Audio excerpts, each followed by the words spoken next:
ආයුබෝවන් සුබුදෑසනක් මගේ ජ්‍යෙෂ්ඨ සහ කනිෂ්ඨ මාධ්‍ය මිතුරනි අලුත් ප්‍රවේශයකටයි අප මේ සූදානම් වන්නේ අලුත් විවෘත ප්‍රවේශයකට මේ ප්‍රවේශය මින් ඉදිරියට නිරන්තරයෙන් ඔබට සමීප වෙනවා ඒ සමීප වීම තුළ ඔබට දැනගත යුතු ජනාධිපතිවරයා සහ ජනාධිපති ලේකම් කාර්යාලය හරහා ක්‍රියාත්මක වන කාරණා පිළිබඳව සියලු තොරතුරු නොවලහා ඔබට සමීප කරන්නටයි අපේ බලාපොරොත්තුව තියෙන්නේ. ඉතින් අද එහි මූලාරම්භය වෙනුවෙන් පැමිණි ඔබ බොහොම ආදරයෙන් පිළිගන්නවා. ඒ වගේම මෙය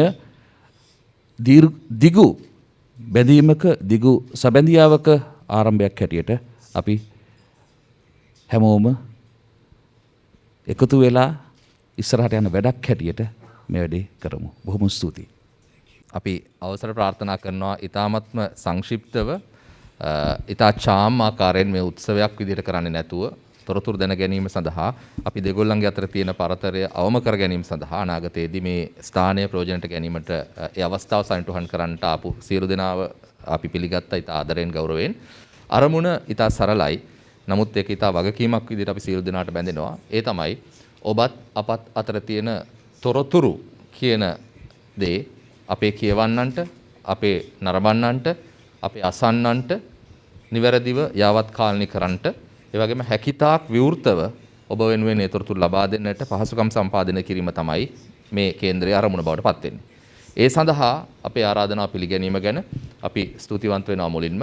ඒ වගේම සෑහෙන කාලයකට පස්සේ බොහෝ දෙනාගේ හිතවල තියෙන බලාපොරොත්තුවක් වගේම අපි හැමදෙනාටම මේ අත්දැකීම අලුත් වෙනවා. ඒක නිසා අපි ක්‍රමානුකූලව මේකේ උපරිම ප්‍රයෝජනය ගන්න අපි උත්සාහ කරමු. භාවයන්, හැඟීම්, ප්‍රකෝපනයන් වෙනුවට තොරතුරු, අවබෝධය සහ හැකිතාක් ඒක මහජනතාවට ප්‍රචාරය කිරීම, එහෙම නැත්නම් ප්‍රවර්ධනය කිරීම, ඔවුන්ට ඒ සඳහා ලබාගත හැකි උපරිම අවස්ථා ලබා දීම තමයි අපේ පරමාර්ථය බවට පත් වෙන්නේ. ඒක නිසා අලුත් කාර්ය මණ්ඩලයක්, අලුත් බලාපොරොත්තුවක් මේ සියල්ලම ඔබේ ශක්තියත් එක්ක, ඔබේ උදව් උපකාරත් එක්ක සාර්ථක කරගන්න අපි බලාපොරොත්තු වෙනවා. අපි හැකිතාක් ඔබට සහාය දෙන්නට මේ අවස්ථාව ලබා කර දෙන්නට එහෙම නැත්නම් ඔබ බලාපොරොත්තු වෙන සියලුම තොරතුරු ලබා දෙන්නට මේ ස්ථානයේදී අපේ කාර්ය මණ්ඩලය සූදානම් කරවමින් ඉන්නවා. ඒ නිසා මේක අලුත් අත්දැකීම මම ආයෙත් කියනවා අඩුපාඩු තියෙන්න පුළුවන්. අපි තාම හුරු වෙමින් පවතින ආකෘතියක් නිසා අපි සියලු දෙනා මේකට සහයෝගය දක්වමු. හොඳ ජනමාධ්‍ය ප්‍රතිපත්තියක්. එහෙම නැත්නම් වඩා පිරිසිදු තොරතුරු වාර්තාකරණයක්, වඩා නිවැරදි තත්ත්ව වාර්තා ලබා දීමක් අපි දෙපැත්තෙන්ම අපේක්ෂා කරගනිමු. ඔබෙන් අපටත්, අපෙන් ඔබටත් මේ දෙක සාධාරණව සාර්ථකව ගමන් කරන්නට සුදුසු තිඹිරිගයයි මේ විවෘත වන්නේ කියන එකයි මගේ හැඟීම. ඒක නිසා මේ මුල් අවස්ථාව සනිටුහන් කරගන්නට මෙහි සැපැමිනීම අපේ ශක්තියක්. අනාගතයේදී අපි වඩාත් විපුල ප්‍රයෝජන ලබන්නට මේ ස්ථානය තෝරා ගනිමු. ජනාධිපතිතුමන් ප්‍රමුඛ රජයේ විවිධ ප්‍රතිපත්තීන් ක්‍රියාත්මක කරන ආකාරය, ජනතාවගේ පැත්තෙන් ඒ ප්‍රශ්න දිහා ඔබ ඇසිය යුතු දේ, පාලකයන් වෙනුවෙන් එය ක්‍රියාත්මක කිරීමේදී අප දරන්නා වූ ක්‍රමෝපායන් මොනවාද, ඒවා සඳහා තෝරා ගන්නා වූ තර්කණයන් මොනවාද කියන එක පැහැදිලි කිරීම වගේ දේවල් අපි මේ ස්ථානයේදී කතා බහ කරන්න බලාපොරොත්තු වෙනවා. ඒක නිසා අපි ඊට හොඳ තත්ත්වයේ සාකච්ඡාවක් නිර්මාණය කරගන්නට මේක බිහිදොරක් කරගනිමු කියන එකයි මගේ බලාපොරොත්තුව. ඒකමයි මේ කේන්ද්‍රයේ අරමුණ.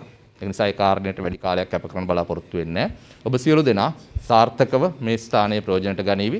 මම නැවතත් ස්තුතිවන්ත වෙනවා මෙහි පැමිණීම ගැන. එය ගෞරවයක්. එය අපට ඔබගේ පැමිණීම. අනෙත් අතින් අපට උපකාර කරන්න අපේ කාර්ය මණ්ඩලයත් සමග මේ බලාපොරොත්තුව හැකිතාක් හොඳට ගෙන යාමට අවශ්‍ය පසුබිමක් හදන්න. අඩුපාඩු තියෙන්න පුළුවන්. ඒ පිළිබඳව ප්‍රථමයෙන් කමන්න. අපි අනාගතයේදී හොඳ සාකච්ඡාවක්, සරු සාකච්ඡාවක් සඳහා අද මූලාරම්භය ලබා ගනිමු. බොහොම ස්තුතියි. කොවිඩ් මර්ධන එන්නත් කරන වැඩපිළිවෙල ලබාගෙන තියෙන ප්‍රගතිය වගේම එන්නත් කරන වැඩපිළිවෙල ලබාගෙන තියෙන කාර්යක්ෂමව ඒක ක්‍රියාත්මක වෙන ආකාරය, ඒ වගේම ජනාධිපතිතුමා ඒ ක්‍රියාමාර්ගය වඩාත් කාර්යක්ෂම කරන්නගත් ක්‍රියාමාර්ගයන් පිළිබඳව ඔබ දැනුවත් කරන්න මම සූදානම්.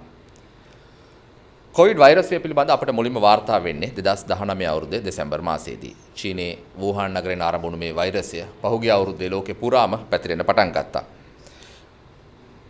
කොවිඩ් පැතිරීම ආරම්භ වෙනවත් එක්කම වසංගතය නිසා ඇතිවෙන්න පුළුවන් ඕනෑම තත්වයකට මුහුණ දෙන්න වඩාත් සංවිධානාත්මක වැඩපිළිවෙලක අවශ්‍යතාවය ජනාධිපතිතුමන්ගේ ස්ථාවරය බවට පත් වුණා. එහි අවශ්‍යතාවය එතුමා තේරුම් ගත්ත නිසා. ඒ අනුව පහුගිය අවුරුද්දේ ජනවාරි 26 වෙනිදා කොවිඩ් මර්ධන ජනාධිපති කාර්යසාධක බලකායක් ජනාධිපතිතුමා විසින් පත් කළා.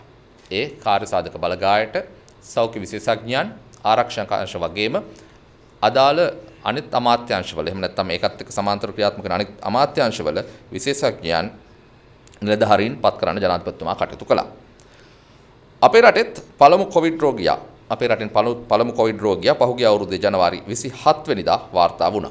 ඔබට මතක ඇති ඇය චීනයේ හුබේයි පාලාතේ ඉඳලා අපේ රටේ සංචාරයට පැමිණි චීන කාන්තාවක්.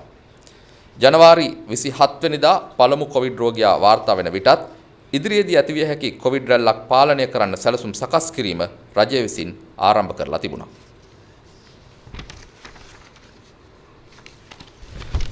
අපේ රටේ පළමු ශ්‍රී ලාංකික කොවිඩ් රෝගියා පහුගිය අවුරුද්දේ මාර්තු මාසයේ 11 වෙනිදා වාර්තා වුණා. එදිනම කොවිඩ් ගෝලීය වසංගතයක් බව ලෝක සෞඛ්‍ය සංවිධානය ප්‍රකාශයට පත් කළා. ඒත් සමගම රටේ සියලුම පාසල්, විශ්වවිද්‍යාල හා විද්‍යායතන වසා දමන්න රජය පියවර ගත්තා. ශ්‍රී ලංකාවේ පළමු කොවිඩ් පොකුර ඇති වූ අවස්ථාවේ දැඩි සංචරණ සීමා පනවන්නට වගේම වසංගතයෙන් ආරක්ෂා වෙන්නේ කොහොමද කියලා ජනතාව දැනුවත් කරන්නටත් රජය කටයුතු කළා. ඒත් එක්කම කොවිඩ් රෝගය වැළඳුණු සියලු දෙනාටම රජය මැදිහත් වෙලා විශේෂයෙන්ම ප්‍රතිකාර සිදු කරන්න රජයේ කැපවීම ක්‍රියාත්මක කරන්න පටන් ගත්තා. කොවිඩ් රෝගීන් ඇසුරු කළ සියලු දෙනා බුද්ධ්‍යංශවල සහයෝගයෙන් සොයාගෙන ඔවුන්වත් නිරෝධායනය කිරීමට කටයුතු කළා. වසංගතයෙන් ජනතාව ආරක්ෂා කරගන්නට නිරෝධායන ඇඳිරි නීතිය පනවන්නටත් රජය ක්‍රියා කළා. මේ කාලය තුල ආදායම් මාර්ග අහිමි වුණු පවුල් ලක්ෂ 59ක් වෙනුවෙන් රුපියල් 5000ක දීමනාව දෙවරක්ම ලබා දෙන්න රජය කටයුතු කළා. ඒත් එක්කම ණය සහන ඇතුළු සහන රාශියක් රජය විසින් ලබා දුන්නා. ජනාධිපතිතුමන්ගේ මඟ පෙන්වීම ක්‍රියාත්මක වෙච්ච මේ යාන්ත්‍රණය නිසා පළමු වන කොවිඩ් රැල්ල ඉතා සාර්ථකව පාලනය කරන්න රජයට හැකි වුණා. මේ කාලයේදී ලෝකයේ අනෙකුත් බොහෝ රටවල් කොවිඩ් වසංගතයෙන් දරුණු විදිහට පීඩාවට පත් වුණත් මාස ගණනාවක් යනතුරු ශ්‍රී ලංකාවෙන් කිසිම කොවිඩ් රෝගියෙක් වාර්තා වුණේ නැහැ. කොවිඩ් දෙවනි රැල්ල පසුගිය අවුරුද්දේ ඔක්තෝබර් මාසයේ වන විට කර්මාන්ත ශාලා ඒ වගේම වෙළඳ සංකීර්ණ ආශ්‍රිතව පැතිරෙන්න පටන් ගත්තා. නමුත් මේ අවුරුද්දේ මුල් භාගය වන විට කොවිඩ් දෙවන රැල්ල බොහෝ දුරට පාලනය කරගන්න රජයට හැකි වුණා. ඔබට මතක ඇති පහුගිය සිංහල අලුත් අවුරුදු කාලයේ ජනතාව කණ්ඩායම් විදිහට සංචාරය කිරීමේ ප්‍රතිඵලයක් විදිහට කොවිඩ් තුන්වන රැල්ලකට ශ්‍රී ලංකාව මේ වෙද්දී මුහුණ දෙමින් සිටිනවා. අද වන විට කොවිඩ් වෛරස ප්‍රභේද ගණනාවක් රට තුළට ඇතුල් වෙලා තිබෙනවා. ඒ බව සෞඛ්‍ය අංශය සොයාගෙන තිබෙනවා. මේ ප්‍රභේද මීට පෙර අවස්ථාවලට වඩා වේගයෙන් හා පහසුවෙන් පැතිරීම නිසා ආසාදිතයන් ප්‍රමාණය පහුගිය කාලයේදී වේගයෙන් ඉහළ ගියා. මේ වසංගතය පැවති කාලය පුරාම කොවිඩ් රෝගීන් හඳුනා ගැනීම, ඔවුන්ගේ සබඳතා ඔස්සේ නිරෝධායන ක්‍රියාවලිය පවත්වා ගැනීම, රෝගීන්ට ප්‍රතිකාර කිරීම යන අංශයන් වල විශාල ප්‍රගතියක් ශ්‍රී ලංකාව අත්කරගත්තා. ඒ හරහා අනිකුත් රටවලට සාපේක්ෂව අවම කොවිඩ් මරණ අනුපාතයක් පවත්වාගෙන යන්නට අපට හැකි වුණා. මේ ආකාරයට කොවිඩ් වසංගතයට මුහුණ දීමට අවශ්‍ය සමාජ හා සෞඛ්‍ය යාන්ත්‍රණය ශක්තිමත් කරන අතරම කොවිඩ් මර්ධන එන්නත හා පරීක්ෂණ පිළිබඳවත් ජනාධිපතිතුමාගේ අවධානය යොමු වුණා. ඒ අනුව කොවිඩ්-19 ජාතික එන්නත් කරන සැලැස්ම ක්‍රියාත්මක කිරීම සඳහා වන ජනාධිපති කාර්යසාධක බලකායක් ජනාධිපතිතුමන් පහුගිය අවුරුද්දේ දෙසැම්බර් 31 වෙනිදා පත් කළා.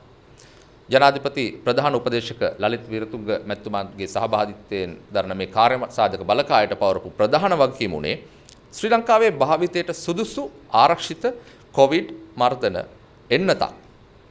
එන්නත් ලබා ගැනීම සඳහා මෙරටට අවශ්‍ය කාර්ය මණ්ඩලයක් එහෙම නැත්නම් අවශ්‍ය ක්‍රියාවලියක් නිර්මාණය කිරීම, මෙරටට ගෙන ඒමට කටයුතු යොදීම. ඒ අතරින්ම අපේ රටේ ජනතාව වෙනුවෙන් කොවිඩ් මර්ධන එන්නත් ලබා ගැනීම සඳහා ගෝඨාභය රාජපක්ෂ ජනාධිපතිතුමන් දැඩි උත්සාහයක් පෞද්ගලිකව ගත්තා. එන්නත් ලබා ගැනීම සඳහා චීනය, ඉන්දියාව, රුසියාව ඇතුළු අනෙකුත් රටවල රාජ්‍ය නායකයන් සමග වගේම තානාපති කාර්යාලය සමගත් එතුමන් පුද්ගලිකව මැදිහත් වෙලා සාකච්ඡා පැවැත්තුවා. ඒ උත්සාහයන්ගේ ප්‍රතිඵලයක් විදිහට එන්නත්කරණය අඛණ්ඩව පවත්වාගෙන යාමට අවශ්‍ය සම්පූර්ණ එන්නත් ප්‍රමාණය මේ වෙද්දී අපේ රටට ලැබෙමින් පවතිනවා. ඒ නිසා එන්නත් කරන ක්‍රියාවලිය විද්‍යානුකූලව වගේම නිසි සැලැස්මකට අනුව සිදු කරන්නට රජයට හැකියාව ලැබිලා තියෙනවා.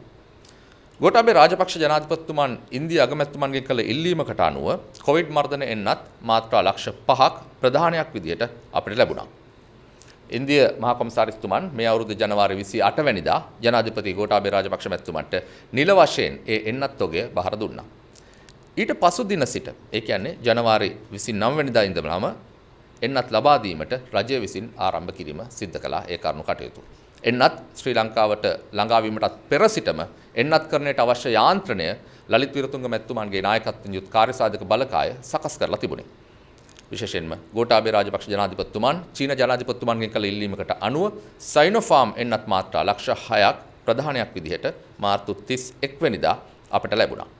ඒ වගේම ලෝක සෞඛ්‍ය සංවිධානයේ කොවැක්ස් පහසුකම යටතේ කොවිෂීල්ඩ් එන්නත් මාත්‍රා 2,64,000ක් මේ අවුරුදු මාර්තු 7 වෙනිදා ශ්‍රී ලංකාවට ලැබුණා. කොවැක්ස් පහසුකම හරහා මොඩර්නා එන්නත් ලක්ෂ 15ක් ඇමරිකා එක්සත් ජනපදය අපිට ලබා දුන්නා. ජූලි 28 වෙනිදා වෙන විට සයිනෝෆාම් එන්නත් මාත්‍රා ලක්ෂ 107ක් සහ කොවිෂීල්ඩ් එන්නත් මාත්‍රා 12,64,000ක් ශ්‍රී ලංකාවට ලැබී තිබෙනවා. ඊට අමතරව ස්පුට්නික් එන්නත් මාත්‍රා 1,80,000ක් සහ ෆයිසර් එන්නත් මාත්‍රා 2,200ක් අපිට ලැබී තිබෙනවා. ශ්‍රී ලංකාව කොවිඩ් මර්ධන එන්නත්කරණය පිළිබඳව වැඩසටහනට භාවිතා කරන්නේ ලෝක සෞඛ්‍ය සංවිධානය අනුමත කරන ලද එන්නත් වර්ග පමණයි. මේ අවුරුද්දේ පෙබරවාරි මාසයේදී කොවිෂීල්ඩ් එන්නත් තවත් මිලියනයක් ලබා ගන්න ඉන්දියාවේ සීරම් ආයතනයත් සමග රජය ගිවිසුම් අත්සන් කළා. නමුත් අවුරුද්දේ මුල් කාර්තුවේදී ඉන්දියාවේ කොවිඩ් වසංගතය බරපතල විදිහට පැතිර ගියා. ඒ නිසා ඇනෝම් කළ එන්නත් ප්‍රමාණයෙන් අපිට ලබා ගන්න පුළුවන් වුණේ මාත්‍රා ලක්ෂ 5ක් පමණයි. ඒ හේතුවෙන් කොවිෂීල්ඩ් එන්නතේ දෙවන මාත්‍රාව ලබා දීමේදී ගැටලුකාරී තත්ත්වයක් මතුවුණා. දෙවන මාත්‍රාව ලබා දීමට අවශ්‍ය කොවිෂීල්ඩ් එන්නත් ප්‍රමාණය ලබා ගන්න රජය දැඩි උත්සාහයක් ගත්තත් එහි එක් පියවරක් විදිහට කොවිෂීල්ඩ් එන්නත ශ්‍රී ලංකාවට ලබා දෙන ලෙස ගෝඨාභය රාජපක්ෂ ජනාධිපතිතුමන් ජපාන අගමැතිතුමාගෙන් ඉල්ලීමක් පවා කළා.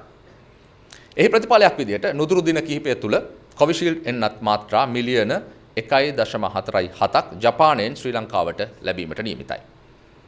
ඉන් මාත්‍රා ලක්ෂ 6ක් කොළඹ දිස්ත්‍රික්කයේ පළමු මාත්‍රාව ලබාගෙන ඇති අය වෙනුවෙන් වෙන් කරන්නට තීරණය කර තිබෙනවා. ඉතිරි ප්‍රමාණය කෑගල දිස්ත්‍රික්කයේ පළමු සහ දෙවන මාත්‍රා සඳහා ලබා දෙන ලෙස ජනාධිපතිතුමන් උපදෙස් ලබා දී තිබෙනවා. මේ වන විට දිවයිනේ සියලු පළාත් ආවරණය වන පරිදි එන්නත් කරන ක්‍රියාවලිය වේගයෙන් ඉදිරියට ගමන් කරනවා. ඊයේ දිනේ වන විට රටේ වයස අවුරුදු 30ට වැඩි පුද්ගලයන්ගෙන් 72%කට පළමු එන්නත් මාත්‍රාව ලබා දී අවසන්.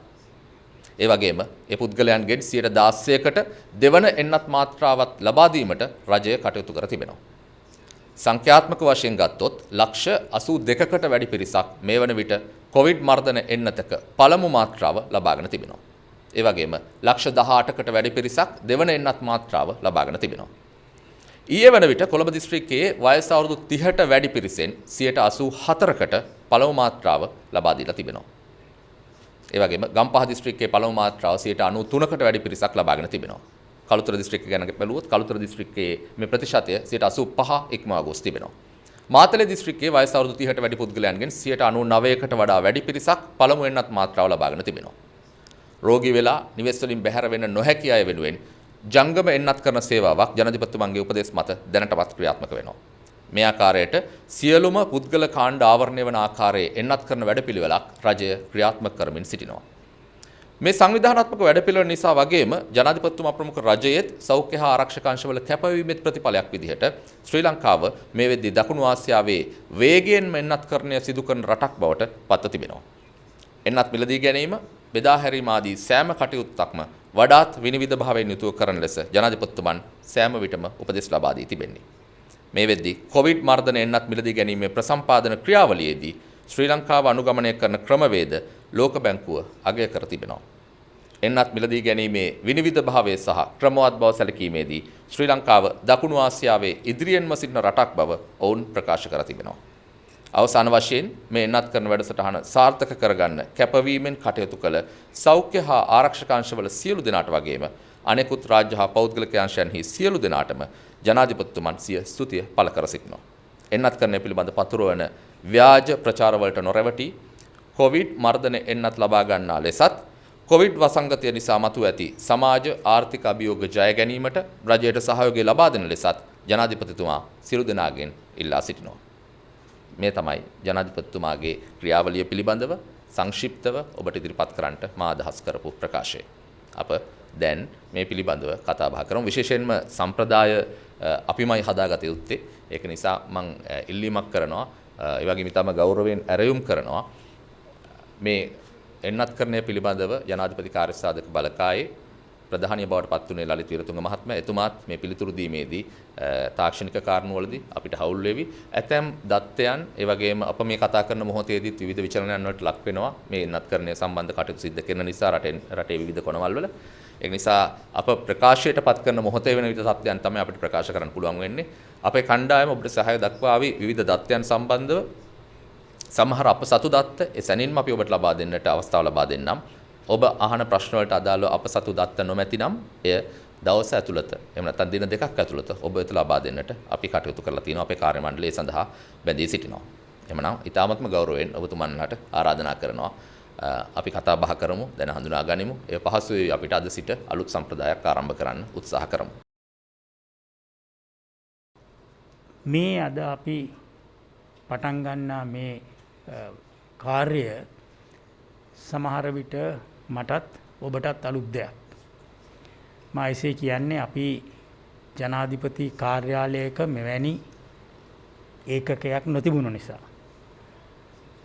මා 2005 ජනාධිපති ලේකම් ලෙස පත්වෙන අවස්ථාවේදී මේ රටේ උග්‍ර ප්‍රශ්නයක් තිබුණා. ඒ තමයි ත්‍රස්තවාදීන්ට එරෙහිව කරන ලද අරගලය. එහෙම නැත්නම් යුද්ධය. දැන් එවැනි අවස්ථාවක ඔබත් මාත් දන්න දෙයක් තමයි බොහෝ ප්‍රවෘත්ති මැවෙන අවස්ථාවක්. බොහෝ ප්‍රවෘත්ති තිබුණා. නමුත් අපිට ඒ කාලෙදීවත් ජනාධිපති මාධ්‍ය ඒකකයකින් ගොඩ නැගුණු මෙවැනි මධ්‍යස්ථානයක් තිබුණේ නැහැ. නමුත් ඒ අඩුව පුරවන්නට අපිට වෙනත් ආයතන තිබුණා. දැන් අපි මේ ප්‍රශ්නයෙන් මිදිලා ශ්‍රී ලංකාව අලුත් ගමනකට යන මේ අවස්ථාවේදී ගෝඨාභය රාජපක්ෂ ජනාධිපතිතුමාගේ සෞභාග්‍යයේ දැක්ම කියන ඒ ප්‍රතිපත්ති ප්‍රකාශනය තුළ එතුමාගේ කාර්යභාරය සවිස්තරව රටට ඉදිරිපත් කරන ගමන්ම එතුමා ජනමාධ්‍ය ප්‍රතිපත්තියකුත් පැහැදිලිව ඉදිරිපත් කළා. ඒ ඉදිරිපත් කිරීමට විශාල වශයෙන් දායක වන ඒකකයක් හැටියට මම ජනාධිපති මාධ්‍ය කේන්ද්‍රය හඳුන්වන්නට මට පුළුවන්. ඔබ අහුම්කන් දුන්නා දැනට සුදේව හෙට්ටිආරච්චිටත් කිංස්ලි රත්නායකටත්. ඒ දෙපළ ඔබට 아무තු දෙන්නෙක් නෙමෙයි. ඒ දෙපළම ඔබත් සමග සහෘදයෙන් ලෙස ජනමාධ්‍ය ක්ෂේත්‍රයේ වැඩ කරපු දෙන්නෙක්. ඉතින් ඒ නිසා ඒ සබඳතාවය තුලින් අපිට උවමනා කරන්නේ ජනාධිපතිතුමා කරන කාර්යයන් පිළිබඳව. එතුමාගේ දිනයක් ගත්තම විශාල වශයෙන් නොයෙකුත් කාර්යයන් කෙරෙනවා. රාජකාරී වශයෙන්ම ඒ වගේම දේශපාලනික වශයෙන්, සමාජීය වශයෙන්, ආගමික වශයෙන් මේක විශාල කාර්යයක්. මා එය කියන්නේ ජනාධිපතිවරයෙකුට ජනාධිපති ලේකම් කෙනෙක් හැටියට හිටපු නිසා මට මේක බොහොම පැහැදිලිව කියන්නට පුළුවන්. ඒ කාර්යභාරය අතිමහත්. එවැනි කාර්යභාරයක් තුල නිතැතින්ම ප්‍රවෘත්ති ඇති වෙනවා. ඒ ප්‍රවෘත්ති හරියාකාරව රටට ලබා දීම අපේ යුතුයකමක්. ඒ වගේම එය නියමාකාරයට වාර්තා කිරීම ඔබේ වගකීමක්. ඉතින් ඒ නිසා මම හිතනවා මේ සංකලනය තුලින් තමයි අපිට නියම තොරතුරු සහ ප්‍රවෘත්ති ජනතාවට ලබා දෙන්න පුළුවන්. අද මේක අපේ අය පමණක් නෙමෙයි මුළු ලෝකයටම යන තොරතුරු ප්‍රවාහයක්. දැන් අද ලොකු ප්‍රවෘත්තියක් ඊයේ පෙරේදා තිබුණා මේ මැණිකක් හම්බුණා කියලා. මම දකින ලොකුම මැණික තමයි අද තොරතුරු. තොරතුරු සහ ඒ ආශ්‍රිත යම් කෙනෙකුට තියෙනවා නම් ඔහු ඉතා වටිනා පුද්ගලයෙක්. ඒ තොරතුරු විශ්ලේෂණය කරන්න පුළුවන් පුද්ගලයෙක් ඉන්නවා නම් ඔහු ඒ වගේම වටිනා පුද්ගලයෙක්. ඉතින් මම හිතනවා මේ තොරතුරු ලබා ගන්නා පුද්ගලයන් මේ හරිහැටි විශ්ලේෂණය කළා ජනතාවට ලබා දෙයි කියලා. මිත්‍රවරුනි මට පුංචි කතාවක් කියන්න ඕන. මොකද ජනමාධ්‍ය ක්ෂේත්‍රයේ ඉන්න අය හැටියට ඔබට තියෙන වගකීම ගැන මම කියන්න ඕනේ නැහැ. මම ඒක පුරවැසියෙක් හැටියට අත්විඳපු කෙනෙක්. මට මතකයි මගේ කුඩා කාලයේදී අවුරුදු 9ක් පමණ වයසේදී මගේ පියා මට දවසක් කිව්වා මගේ පියා විදුහල්පතිවරයෙක් එතුමා මට කිව්වා ඔබ ඉදිරියට යන්න ඕනේ නම් ඔබ ඉංග්‍රීසි ඉගෙන ගන්න ඕන හොඳට. මම එතකොට සිංහල මාධ්‍යෙන් සිංහල බෞද්ධ පාසලක ඉගෙනගත්තු කුඩා දරුවෙක්. ඒ නිසා මට කිව්වා මට එක්කම පොඩි දුන්නා එකට කැරට් එකක් එහෙම නැත්නම් පොඩි මේ තෑග්ගක් හැටියට දුන්නේ ඔබට සෙල්ලම් කරන්න පුළුවන් මෙන්න මේ කාර්යය කරොත් තමයි හැමදාම. මොකද්ද මට කිව්වේ? එදා තමයි මම හරි හැටි දැක්කේ ඩේලි නිවුස් පත්‍රය. මම මේ කතා කරන්නේ 1959 වසර. ඩේලි නිවුස් පත්‍රය දීලා මට කිව්වා මෙහෙම පිටු මැද පිටු පෙරලලා වම් අත පැත්තේ තියෙන තීරුව පෙරලලා කිව්වා මේක තමයි කතෘවරයා ලියන පාඨය. ඒකට කියන්නේ එඩිටෝරියල් කියලා. මම මේ කියපු විදිහට කියන්නේ. ඔබ නොදන්නා දෙයක් නෙමෙයි. මට කිව්වා මේකේ තියෙන වචන Taman නොදන්නා වචන ලියලා පොතක ඒ වචන ඒ තියෙන අර්ථය මම නැවත වරක් ලියන්න ඕන කියලා මට දුන්නේ ඔක්ස්ෆර්ඩ් ඩික්ෂනරි එක. මලලසේකර එක නෙමෙයි. මලලසේකර එකේ සිංහල එක තියෙනවනේ. එතුමාට ඕනකම තිබුණේ නැහැ මං සිංහල තේරුම ඉගෙන ගන්න. මට එතුමාට ඕනකම තිබුණේ මේ හැම ඉංග්‍රීසි වචනයකම භාවිතය ඉගෙන ගන්න. ඒක noun එකක්ද? එහෙම නැත්නම් ඒක verb එකක්ද? එහෙම නැත්නම් ඒක adjective එකක්ද? එහෙමත් නැත්නම් ඒක adverb එකක්ද? ආදිය මේ අපි parts of speech කියලා කියනවනේ ඉංග්‍රීසි භාෂාවේ. ඒක ඉගෙන ගන්න තමයි එතුමා මට ඒක කරේ. ඉතින් පළවෙනි දවසේ ගත්තම මම දැනගෙන හිටියේ in, at, on, the ඒ වගේ බොහොම සරල වචන කීපයක්. නමුත් මම අවුරුද්දක් ඉවර වෙනකොට හැමදාම මට මේක කරන්න උනා. ඉතින් මම අර පළවෙනි දවසේ ගත්තම මුළු එඩිටෝරියල් එකේ තියෙන ඔක්කොම වචන මට ලියන්න උනා. මොකද මම දැනගෙන හිටියේ නැහැ. සමහර බර වචන මට කියා ගන්නත් බැහැ. පොඩි එකෙක්නේ. නමුත් අවුරුද්දක් යනකොට මම නොදන්නා වචනයක් තිබුණා නම් ඒක ඊටාත්ම කලාතුරකින් තිබුණේ. එහෙම තමයි මගේ ඉංග්‍රීසි භාෂාව මම දියුණු කරගත්තේ. ඉතින් මොකද්ද මම මේ කියන්න හදන්නේ? පත්තරේ මගේ ගුරුවරයා වුණා. ඉතින් ඒ නිසා මම හිතනවා අද මම කියන්නේ නැහැ මේ එඩිටෝරියල් එහෙම නැත්නම් කතුවැකි පල්ලෙහාට වැටලා කියලා. නමුත් ඔබට මම කියන්න හදන්නේ මේ කතුවැකියෙන් ලියවෙන දේ මම තවත් පස්සට ගියොතින් 1970 වසරේ විශ්වවිද්‍යාල ශිෂ්‍යයෙක් හැටියටත් ඇත්ත පත්තරේ බී.ඒ. සිරිවර්ධන මහත්තයා ලියපු කතුවැකිය හැමදාම කියෙව්වා. මොකද නනලල ભેදයයි පද බෙදීමයි සිංහලෙන් මම ඉගෙන ගත්තේ ඇත්ත වශයෙන්ම ඒ කතුවැකිය තුලින්. මොකද ඊතරම්ම නිවැරදි. ඩී.බී. ධනපාල වැනි ජ්‍යෙෂ්ඨ ඒ මාධ්‍යවේදීන් ලියපු දේවල් ඒවයින් තමයි අපි ඉගෙන ගත්තේ. ඉතින් මට ඔබට කියන්න තියෙන්නේ ඔබ ඇත්තටම ජාතියේ ගුරුවරුන් විය යුතුයයි මගේ යෝජනාව. ඔබ තොරතුරු දෙන්නන් පමණක් නෙමෙයි. ඔබට පුළුවන් උගන්වන්න මිනිස්සුන්ට. මුළු ජාතියකම ගමන් මග හිතන ආකාරය වෙනස් කරන්න පුළුවන්. මෙය කොතරම් වගකීමක්ද කියන එක ඔබට හිතා ගන්න පුළුවන්. වැරදි තොරතුරක් දුන්නොත්, වැරදි ආభాෂයක් දුන්නොත්, වැරදි ව්‍යාකරණයක් දුන්නොත්, වැරදි භාවිතයක් දුන්නොත් ඔබ නොමග යවන්නේ මේ රටේ දරු පරපුර. අවාසනාවකට මගේ પરම්පරාව තරම් දැන් પરම්පරාව මුද්‍රිත දේවල් කියවන්නේ නැතුව ඇති. ඒකට හේතුව මේ ඉලෙක්ට්‍රොනික මාධ්‍ය නිසා. ඒක ඉතින් ඒකේ යුගයේ වෙනස් වීම. ඒක ගැන අපිට කලකිරෙන්නවත් එහෙම නැත්නම් මේ වෙන්නත් දෙයක් නෙමෙයි. නමුත් ඔබත් මා දන්න දෙයක් තමයි අද සමහර ගුවන් විදුලි එහෙම නැත්නම් වෙනත් මාධ්‍ය තුලින් ඇහෙන භාෂාව ගැන යම් විවාදයක් අපි කළ යුතුයි. මේක ඉගෙන ගන්න දෙයක්. අපි ඉගෙන ගන්න ඕනේ බැලුවම. දැන් BBC එහෙම නැත්නම් CNN එහෙම නැත්නම් ඒ වගේ ලෝක ප්‍රසිද්ධ ඒ නාලිකාවලින් දකින්න දේ අපි ඉගෙන ගන්නවා. ඒක සත්‍යය ලෙස පිළිගන්නවා බොහෝ වෙලාවට. මොකද ඒවා ඊ타ත්ම වගකීමකින් යුතුව වාර්තා කරන නිසා. යම් කිසි මාධ්‍යයකට වුණොත් එහෙම මොකක් හරි ප්‍රවෘත්තියක් පළ කළා තව දවසකට පස්සේ කනගාටුයි මෙහෙම එකක් වුණා කියලා එහෙම නැත්නම් ඒ වෙනුවෙන් කවුරු හරි නඩු යනවනම් එහෙම නැත්නම් වන්දිල්ලනවනම් ඒක ලොකු අභාග්‍යයක්. ඒ කියන්නේ හරියට වාර්තා කළා නැහැ කියන එක. ඒ නිසා මිත්‍රවරුනි අද මේ අපි මේ කරන උත්සාහය ඔබටත් මටත් මේ ජාතියටත් විශාල මෙහෙයක් වනවා කියන එක මට ලොකු විශ්වාසයක් තියෙනවා. මට පේන්නේ මගේ પરම්පරාවේ එනේ ඊටාත්ම තරුණ ජවයක් තියෙන ජනමාධ්‍යකරුවන් ඔබේ කාර්යභාරය අතිවිශාලයි. ඔබට තියෙන අර ස්කෝප් එක එකල සිටපු ජනමාධ්‍යකරුවන්ට තිබුණු ස්කෝප් එකට වඩා ඉතාමත්ම විශාලයි. පුළුල් තීරයක් ඔබ දකින්නේ. අපි දැක්ක තීරය පොඩි තිරයක්. ඔබ දකින්නේ විශාල පළල් තිරයක්. ඉතින් මේ තිරය තුළ උද්ගත වෙන එහි ජනනය වෙන තොරතුරු කොපමණ ඉක්මනට එනවද, කොපමණ ප්‍රමාණයක් එනවද, මේවා ගැන මට හිතා ගන්නත් අමාරුයි. මම කැමති නෑ ඔබේ පුටුවේ වාඩි වෙන්න. මොකද මට මං හිතන්නේ නෑ එවැනි දෙයක් කරන්න පුළුවන් වෙයි කියලා. නමුත් ඔබට ඒ ශක්තිය තියෙනවා, ඔබට ඒ දැනීම තියෙනවා. මා ඔබෙන් ඉල්ලන්නේ අර ජනතාව ඉල්ලන හැම වෙලාවෙම ඉල්ලන නිවැරදි ඒ වගේම විශ්ලේෂණාත්මක තොරතුරු ලබා දෙන්න කියලා. As I said, I just want to say a few words in English for those who may not be that comfortable with Sinhala. I wish I could speak in Tamil as well, but I'm not that fluent, so I don't want to try that. What I said was, as a child of 9 years, I was almost forced to read the editorial of the Daily News on a daily basis and to write separately those words that I did not know the meaning of.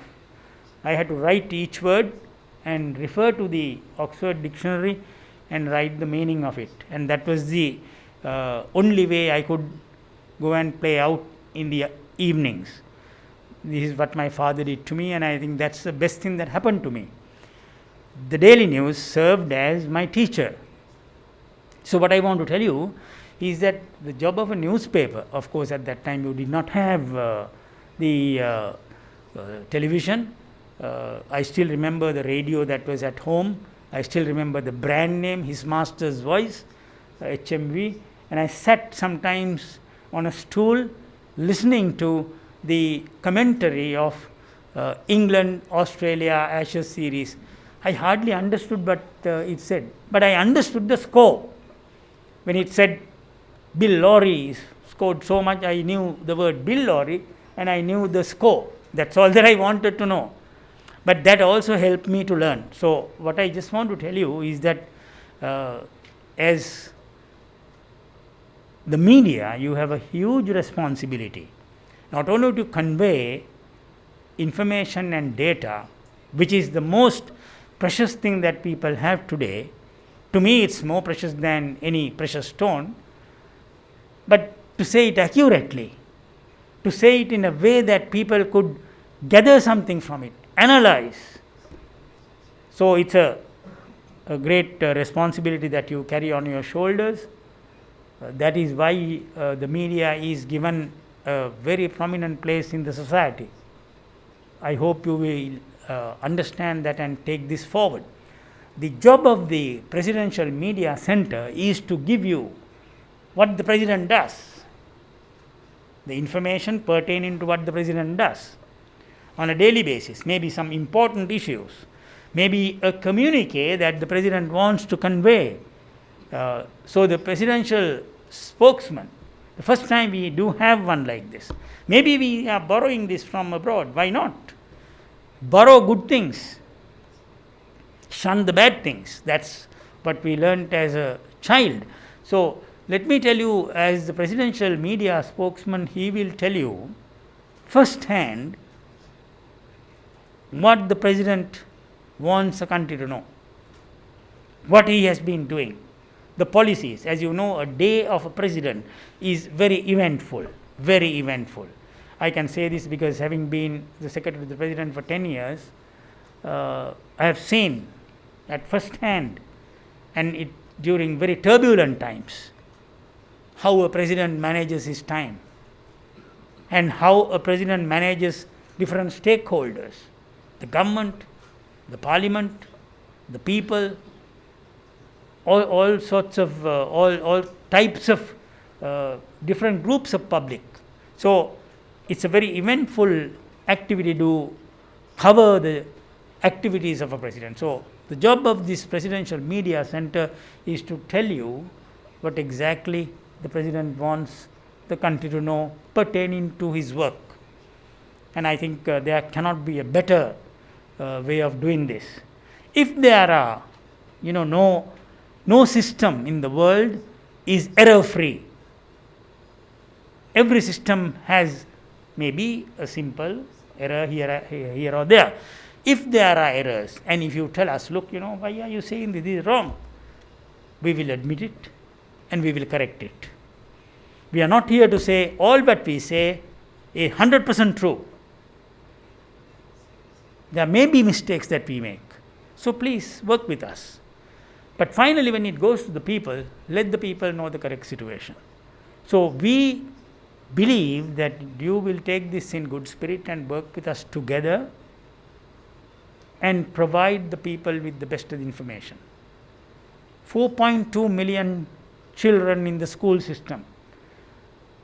I feel very sorry for them, not for anything else, because they are today constrained by so many factors and also limited to books. I never was limited to books. We had a lot of time to play around, go and see the world, interact with nature, interact with what nature gave us, water, soil, air, trees, birds, whatever. But children today don't have that. So if there is a vacuum, if there is a gap or a lacuna in that sense, job of the media would also be to tell them what the nature looks like. So whole lot of things that could be done. As media personnel, your responsibility is huge, very responsible, and as I said earlier, please be teachers to the nation. That's the best that you can do. So with those words I will conclude. මිත්‍රවරුනි, නැවත වරක් ඔබට ඔබ කරන කාර්යය පමණක් නෙමෙයි, ඔබ රට වෙනුවෙන් කරන කාර්යයත් අතිශයින් සාර්ථක වේවායි ප්‍රාර්ථනා කරමින් ජනාධිපති මාධ්‍ය කේන්ද්‍රය තුලින් ඔබ ලබා ගන්නා තොරතුරුත් ඔබ ඒහා සමග ඇති කරගන්නා සමදතාවයත් අති විශිෂ්ට තත්වයකින් පවතිවායි ප්‍රාර්ථනා කරමින් මම අධ්‍යක්ෂ ජනරාල්තුමාටත් මාධ්‍ය ප්‍රකාශකතුමාටත් මගේ සුභාශිංසන පළ කරමින් ඒ වගේම මේ ජනාධිපති මාධ්‍ය කේන්ද්‍රය හදන්න විශාල කණ්ඩායමක් එකතු වුණා. ශ්‍රී ලංකා නාවික හමුදාව, ඒ වගේම අනිකුත් නිපැයුම්කරුවන් එකතු වුණා මේක හදන්න, මෙවැනි තත්වයකට ගේන්න.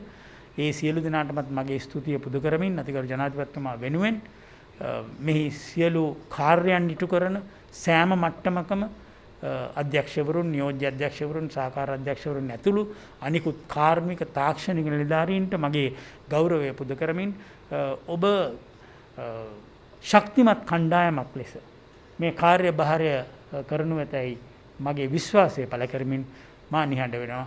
ඔබ සැමට සුබ අනාගතයක් ද ප්‍රාර්ථනා කරනවා. I'm Nistar Kasim from the Daily FT. How much has government spent on procuring vaccination is my first question. Right. And the other one is there are some concerns about Sinovac as to why Sri Lanka is sourcing it. What is the justification in terms of government procuring Sinovac?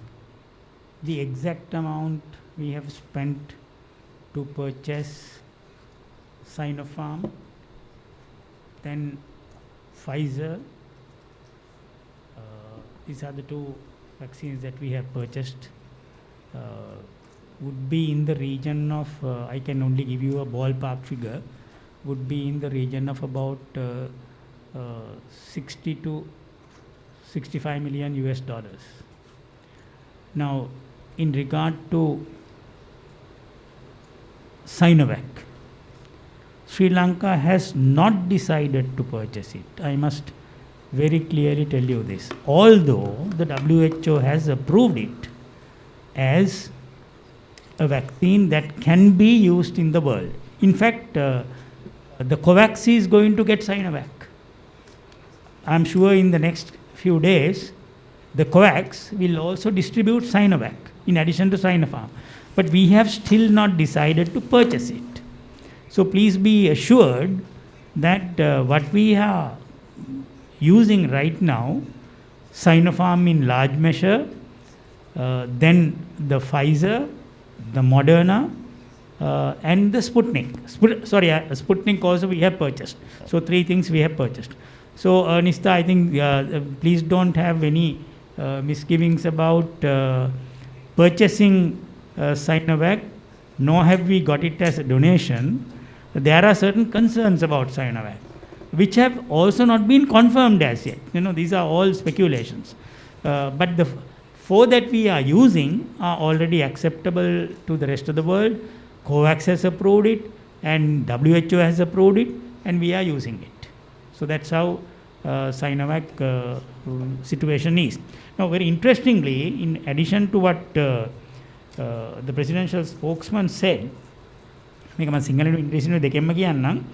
මේ COVAX එකෙන් අපේ ජනගහනයෙන් 8%කට එන්නත් ලබා දෙනවා. ඒ කියන්නේ අපේ 8%යි කියන්නේ ලක්ෂ 35. 3,566,720 doses ලබා දෙන්න නියමිතයි. නමුත් අපිට දැනට ලැබිලා තියෙනවා 1,746,100. එතකොට ඒක 104යි අපේ ජනගහනයෙන්. දැන් හොඳ ප්‍රවෘත්තියක් මේක. එක පැත්තකින් මේක හොඳ නෑ, අනිත් පැත්තෙන් ඉතා හොඳයි. දැන් එක එක රවුන්ඩ්ස් වල තමයි මේ WHO එක අපිට මේ ලබා දෙන්නේ. Round 1, round 2, round 3, round 4, round 5, round 6 කියලා. දැන් රවුන්ඩ් 6 වලදී WHO එක කියනවා ලංකාවට ඇලොකේෂන් එකක් දෙන්නේ නැහැ කියලා. ඒකට හේතුව අනිත් රටවල් හා සසඳන කල අපි හුඟක් ඉස්සරහින් ඉන්නේ එන්නත් කරන්නේ. ඉතින් ඒ නිසා අනිත් රටවල් තවමත් පස්සේ ඉන්නේ. Let me tell you this. As reference, Sri Lanka currently has 8.18% population coverage through COVAX, while the participants who received allocations in round 6 only reached an average of 5.6% after being allocated doses for round 6. So you put together the country's effort plus the COVAX effort, we are much ahead. And as you also know, there is this the world data,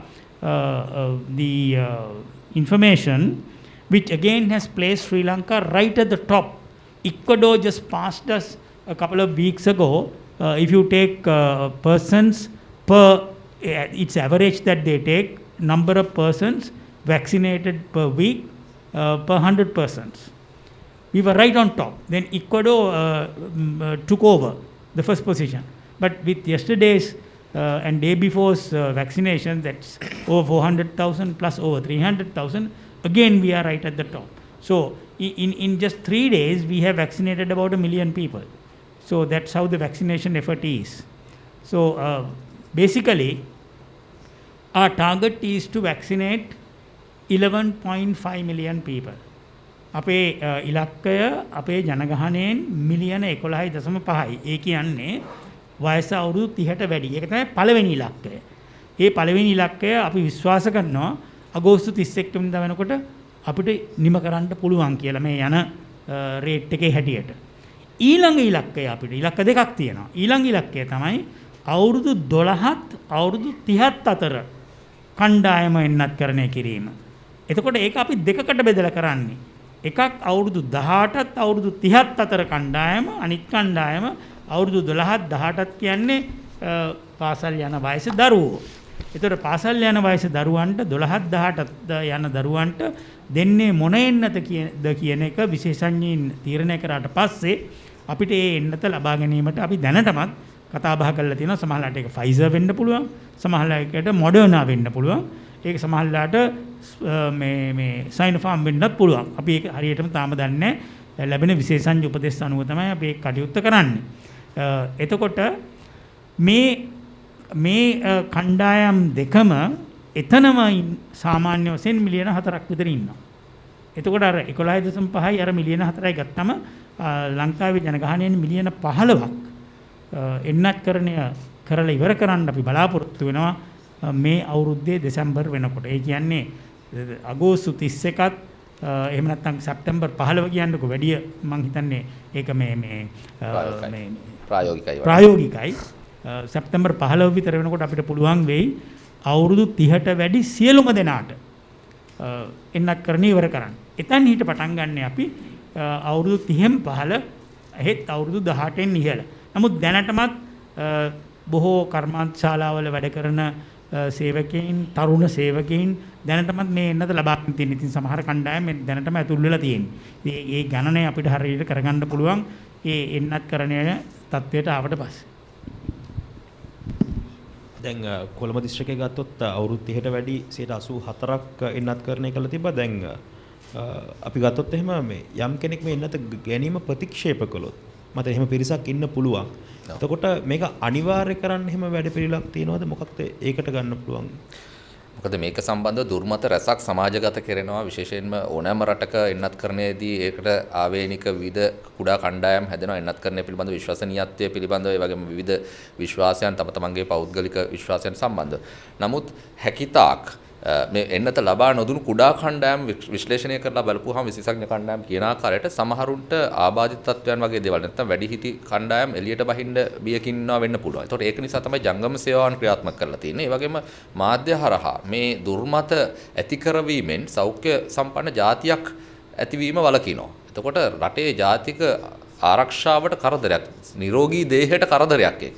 ඒක නිසා තමයි අපි හැකිතාක් තමුන්නාන්සලාගේ උදව් උපකාර බලාපොරොත්තු වෙන්නේ වැඩපිළිවෙලක් විදිහට ප්‍රචාරණය, අවබෝධය ලබා දීම සහ ඒකේ ලෝකේ මම හිතන්නේ සමස්ත ලෝකෙම පිළිඅරන් තියනවා එන්නත් කරණය තමයි එකම විසඳුම මේ මොහොතේදී. මේ මොහොතේ විසඳුම විදිහට. එතකොට ඒකට හැකිතාක් අපි සාක්ෂරතාවය නැති අයට එහෙම නැත්නම් අඩු සාක්ෂරතාවයක් දකින්න කට්ටියට මාධ්‍ය හරහා අවබෝධයක් ලබා ගන්න බැරි අයට අපේ ලංකාවේ තියෙන ඉතාමත්ම දියුණු සෞඛ්‍ය පද්ධතියක්. විශේෂයෙන්ම අනිත් රටවල් එක්ක සංසන්දනය කරලා බැලීමේදී අපේ සෞඛ්‍ය සේවාව කෙරෙහි ජනාධිපතිතුමා දැඩි විශ්වාසයක් තබලා තියෙනවා.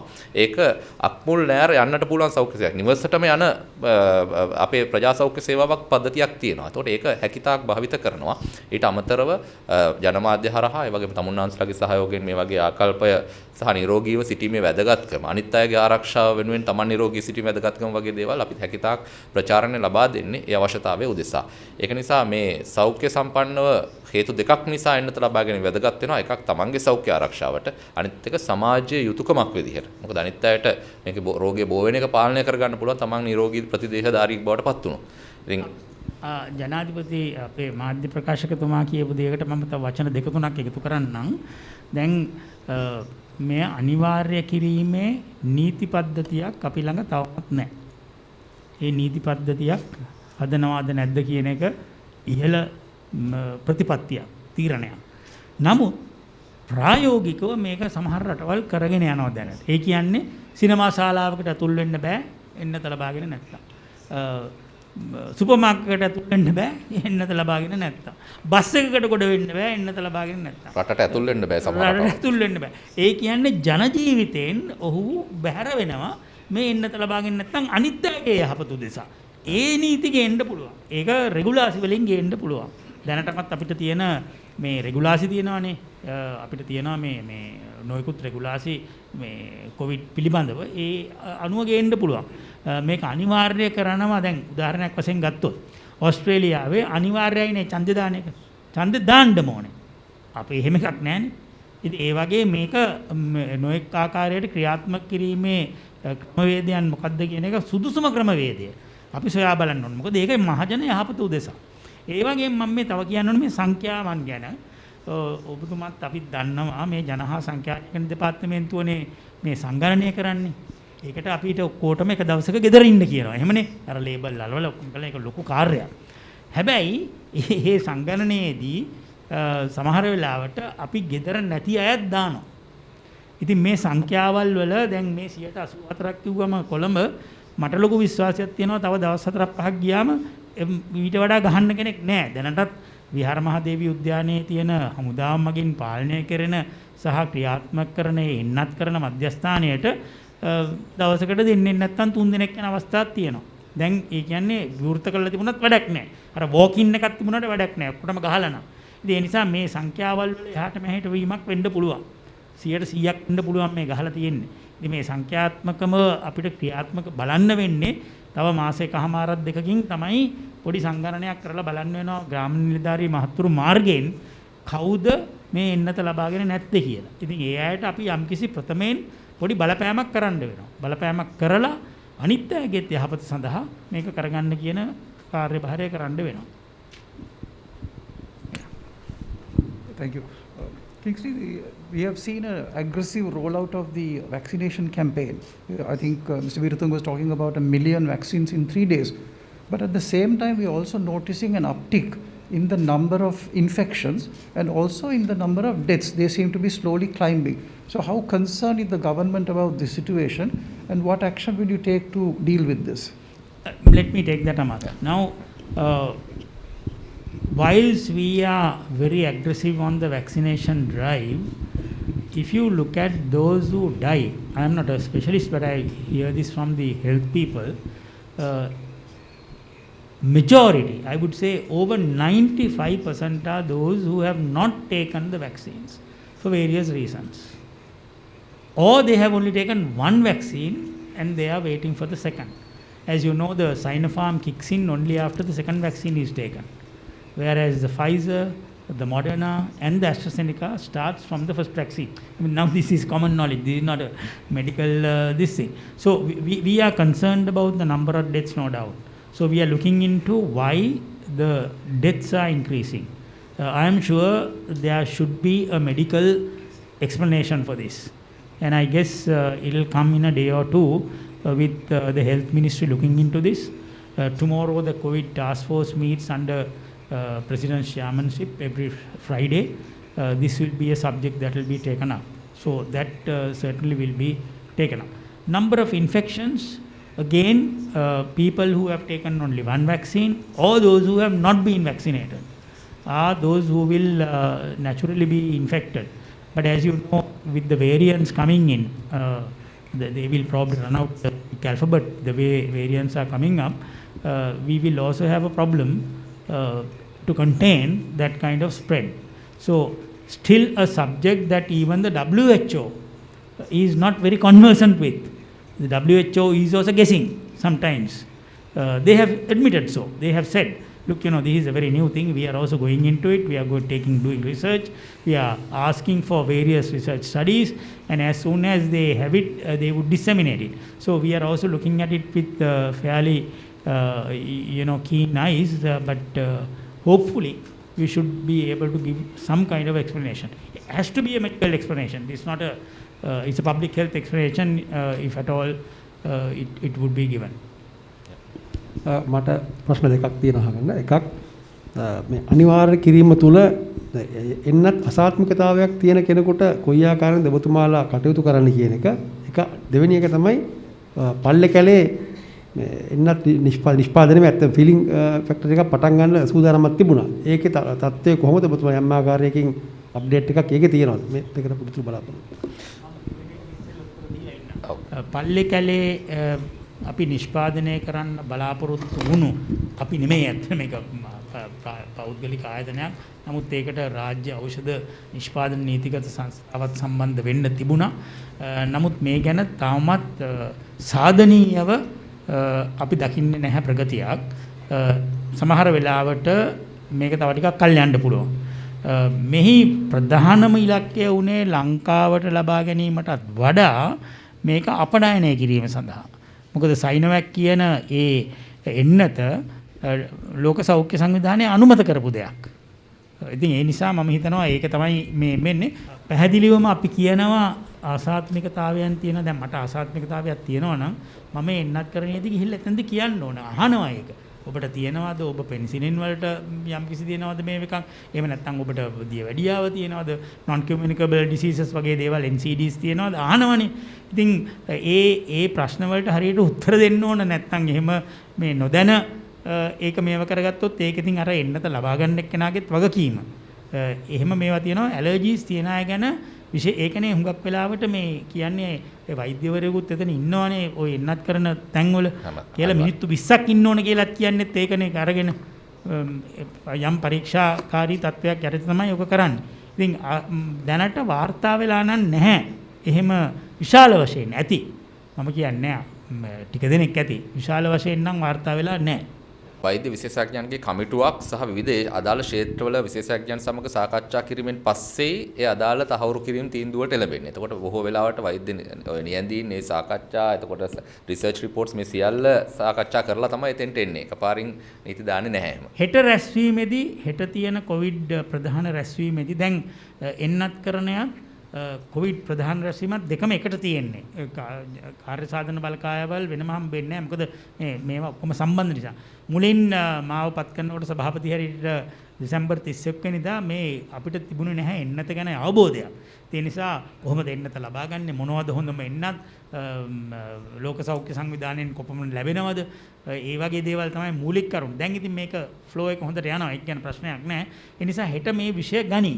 අනිවාර්යයෙන්ම විෂයක් හැටියට මේ හෙට සාකච්ඡා කරයි මේ අනිවාර්ය කරනවද අනිවාර්ය කරනව නම් කරන්නේ කොහොමද එහෙමත් නැත්නම් යම් කිසි අර සම්බාධක වගේ දේවල් පනවනවා ප්‍රායෝගික පැත්ත ඒකනේ අපි ඒක තොරතුරු ලබාගත්ත වහාම ජනාධිපති මාධ්‍යාංශය විසින් නිකුත් කරනවා හැම ඒ සාකච්ඡා වාරකයෙන් පස්සේ මාධ්‍ය නිවේදනය එහි අලුත් තත්ත්වයන් වාර්තා කරන්න එක පොරොන්දු වෙනවා අපි හෙට ඒ වාර්තාකරණය ලබා දෙන්න හෙට ලබා ගන්න තීන්දුව తీරන සම්බන්ධව රංග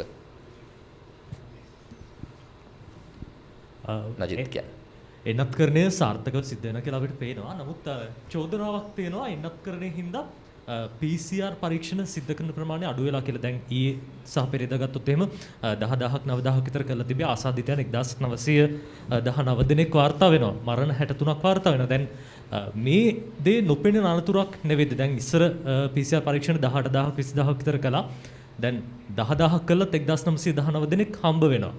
මේ තත්ත්වෙත් එක්ක ඩෙල්ටා ප්‍රභේදයේ ව්‍යාප්තියත් එක්ක නොපෙනෙන අනතුරක් පිළිබඳව දැන් පොඩි භයානක තත්ත්වයක් ඇති වෙලා කියලා හිතනවද කොහොමද?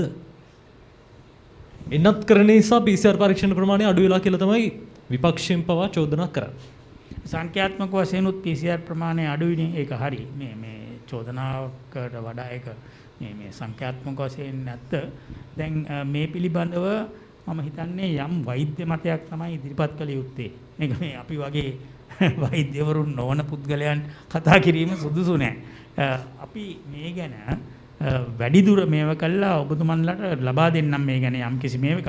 අපිට ඒකම පුළුවන් වෛද්‍ය අපේ නියෝජ්‍ය අධ්‍යක්ෂ ජෙනරාල් සමන්ත හේරත්නේ. හේමන්ත හේරත් මහත්මයාට අපි කියන්නම් මේ ගැන ප්‍රකාශයක් නිකුත් කරන්න කියලා. මොකද මේ අඩුවීම් පිළිබඳ ප්‍රශ්න තියෙනවනේ. නමුත් මට තේරෙන සාමාන්‍ය පුරවැසියෙක් හැටියට මට තේරෙන්නේ එන්නත්කරණය වැඩි වීගෙන යනකොට PCR පරීක්ෂණ ඒහා සමානවම ඉස්සර වගේම කළ යුතුද නැද්ද කියන එක පිළිබඳව මේව කරන්න ඕන. මොකද තමුන්නාස්ලත් මේකත් දැනගන්න ඕනේ හැම PCR පරීක්ෂණයකටම විශාල මුදලක් වැය කරන්න ඕන.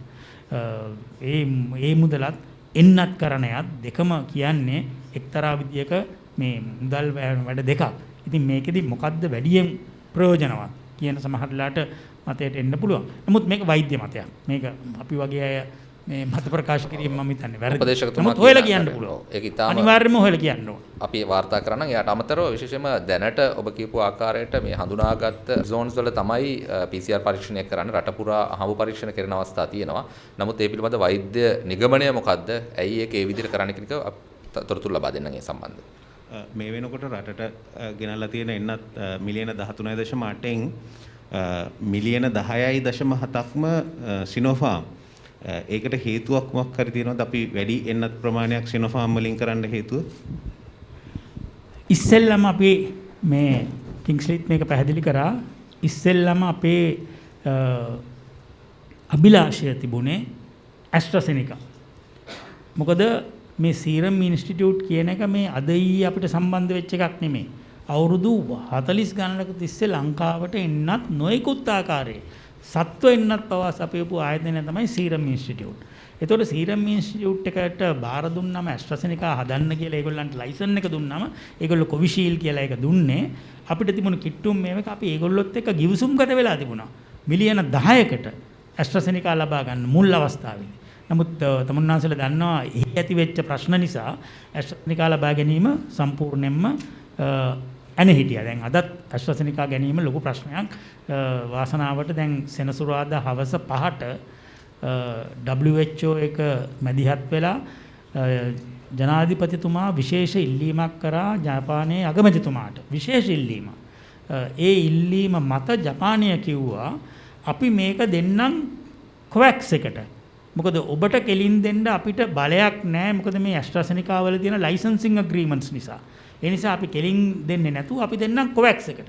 කොවැක්ස් එකෙන් ඔබට ලබා දී. ඉතින් කොහෙන් හරි එන එකනේ අපිට උමනා කරන්නේ. ඒක නිසා දැන් මේකේ අවසාන වශයෙන් අපිට දීලා තියෙනවා හවස 5ට අගෝස්තු මාසේ පළවෙනිදා 31 වෙනිදා ජූලයි 31 වෙනිදා. ඒ කියන්නේ මේ එන සෙනසුරාදා 7,25,000ක් මාත්‍රා එනවා. ඒක තමයි ඇස්ට්‍රාසෙනිකා කතන්දරේ. අපේ අභිලාෂය ඒකයි තිබුණේ.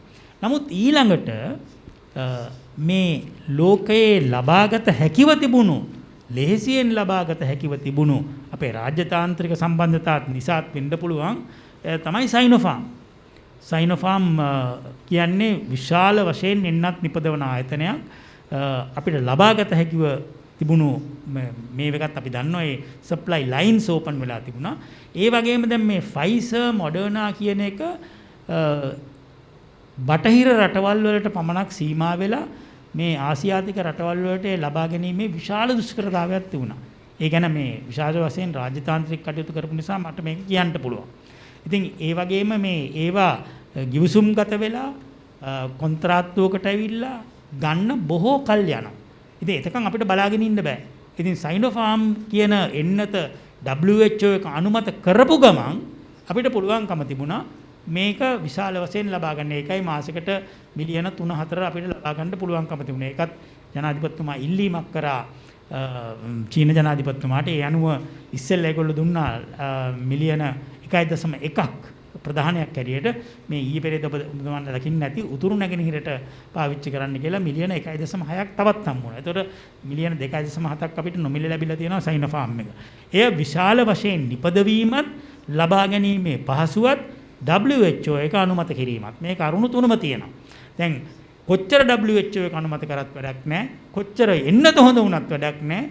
ඒකේ මිල ගැන නෙමේ ප්‍රශ්නේ තියෙන්නේ, ලබා ගැනීමේ පහසුව තියෙන්න ඕන. ඉතින් අනිත් එන්නත්වල ලොකු ප්‍රශ්නයක් තිබුණා. එකක් නිපදවීම සහ අපිට ලබා ගැනීමේ පහසුව. ওই දෙකම ප්‍රශ්නේ තිබුණා ෆයිසර් මොඩර්නා. දැන් එනවා ෆයිසර් සහ මොඩර්නා. දැන් ඒක ප්‍රශ්නයක් නෙමෙයි. නමුත් අපි මේ කාලේ වෙනකම් බලාගෙන හිටියානම් අපිට හරි ලොකු ප්‍රශ්නයක් වෙනවා මේ එන්නත් කරන්නේ පිළිබඳව. ඒ නිසා තමයි සයිනෝෆාම් උපමන ප්‍රමාණයක් ලබා ගන්නට අපි ගිවිසුම් ගත වුණේ. අපි කොච්චරක් ගිවිසුම් ගත වෙලා තියෙනවද සයිනෝෆාම් ලබා ගන්න? අපි තව අගෝස්තු මාසේ අපි දැනට ගිවිසුම් ගත වෙලා තියෙන ආකාරයට තවත් මිලියන 8ක් අපිට ලබා ගන්න නියමිතව තියෙනවා.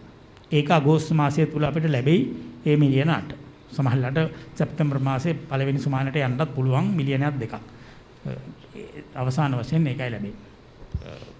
මේ ලෝකයේ ගොඩක් බොහෝ රටවල් වල මේ වෙනකොට සයිනෝෆාම් එන්නත්කරණය කරන රටවල් තුන්වෙනි මාත්‍රාවක් ලබා දීමට වෙන එන්නතක් ගැන යොමු කරලා තියෙනවා. ලංකාව මොකද්ද මේ ගැන? මොකද ඒ සයිනෝෆාම් එන්නතේ තියෙන එෆිකසි එකත් එක්ක ඒගොල්ලෝ ඒ ගැන අදහස් කරගෙන යන්නේ. ලංකාව මොකද්ද මේ ගැන දරන මතය සහ මොකද්ද කරන්නේ? මේකත් මම මේ වෛද්‍ය මතය උපුටා දැක්වීමක් කරන්නේ. ලංකාව තමයි ප්‍රථමයෙන්ම සයිනෝෆාම් එන්නත ලබා දීලා අර සුමාන 6කට පස්සේ ප්‍රතිදේහ නිපදවීම පිළිබඳව පර්යේෂණ කරපු ප්‍රථම රට. ඔබතුමන්ලා දන්නවා මහාචාර්ය නීලිකා මලවිගේ මැදණියගේ ප්‍රධානත්වයෙන් ශ්‍රී ජයවර්ධනපුර විශ්වවිද්‍යාලයේ පර්යේෂණ ඒකක හොඳ අධ්‍යයනයක් කරා. ඒ අධ්‍යයනයෙන් ඒගොල්ලෝ කිව්වා 95%ක සාර්ථකත්වයක් මේ සයිනෝෆාම් එන්නතර තියෙනවා කියලා. ඉතින් ඒ අනුව මම හිතන්නේ ලංකාව හදිසි විය යුතු නැහැ මේ තුන්වෙනි එන්නත දීම පිළිබඳව. ওই තුන්වෙනි එන්නත කතා කරේ ඔවැනි ප්‍රතිඵල එන්න ඉස්සෙල්ලා. තවමත් මේක මේ ලෝකේ ප්‍රචලිත වෙලා නැහැ මේ ප්‍රතිඵල. ඉතින් මේ ප්‍රතිඵල දිහා බලලා මම හිතන්නේ සමහරලාට මේ තීරණ වෙනස් වෙන්න පුළුවන්. නමුත් ලංකාවේ මම හිතනවා තවමත් වෛද්‍යවරුන් මේ තුන්වෙනි එන්නත ගැන කතා කරේ නැහැ. නමුත් අපි යෝජනා කරලා තියෙනවා තුන්වෙනි එන්නත ඕන. මොකද ජනාධිපතිතුමා දැනටමත් කියලා තියෙන්නේ තුන්වෙනි එන්නතක් අවශ්‍ය නම් දැම්මම ඇනවුම් කිරීම පටන් ගන්න. මොකද තුන්වෙනි එන්නත දෙන්නත් කාල සීමාවල් ඇතිනේ. මාස 6කට පස්සේ හරි මාස 8කට පස්සේ හරි අවුරුද්දකට පස්සේ හරි බූස්ටර් එකක් හැටියට හරි මොකක් හරි එකක්.